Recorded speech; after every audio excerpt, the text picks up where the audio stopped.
সাবেক এমপি, সাবেক মন্ত্রী।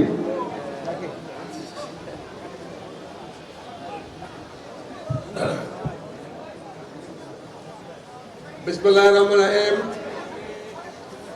আজকের এই জনসভার সম্মানিত সভাপতি, এখানে উপস্থিত জাতীয় নেতৃবৃন্দ, প্রিয় ভাইয়ের আমার, আসসালামু আলাইকুম।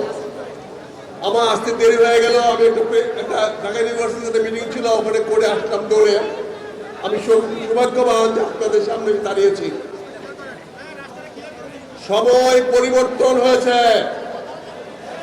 আমাদের এখন সামনের দিনগুলোকে আমাদের হাতের কবজায় নিয়ে আসতে হবে। আপনাদের বিরুদ্ধে ষড়যন্ত্র শুরু হয়ে গেছে।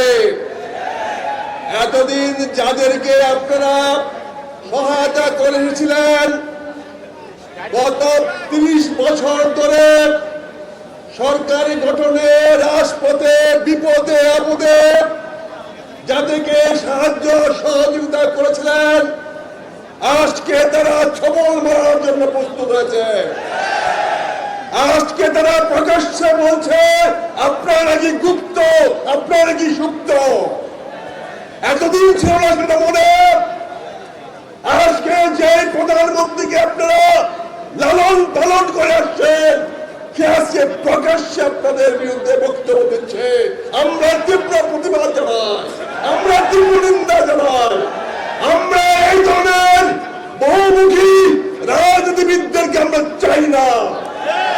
বাংলাদেশ অনেক ত্যাগ তিতিক্ষার বিনিময়ে আজকে জুলাই উত্তর বাংলাদেশ সামনে দাঁড়িয়েছে।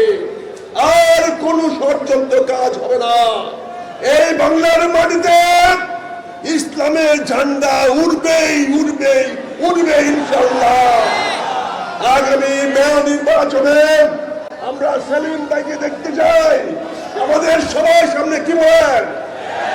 জুড়ে আওয়াজ করেন, সেলিম ভাই যেখানে, সেলিম ভাই যেখানে, সেলিম ভাই যেখানে। সবাইকে ধন্যবাদ। আসসালামু আলাইকুম। আসসালামু আলাইকুম। ধন্যবাদ আমাদের সম্মানিত মেহমান, অবসরপ্রাপ্ত মেজর আখতারুজ্জামান, সাবেক এমপি। সম্মানিত সুধী মণ্ডলী, সংগ্রামী জনতা, এ পর্যায়ে আমাদের সামনে বক্তব্য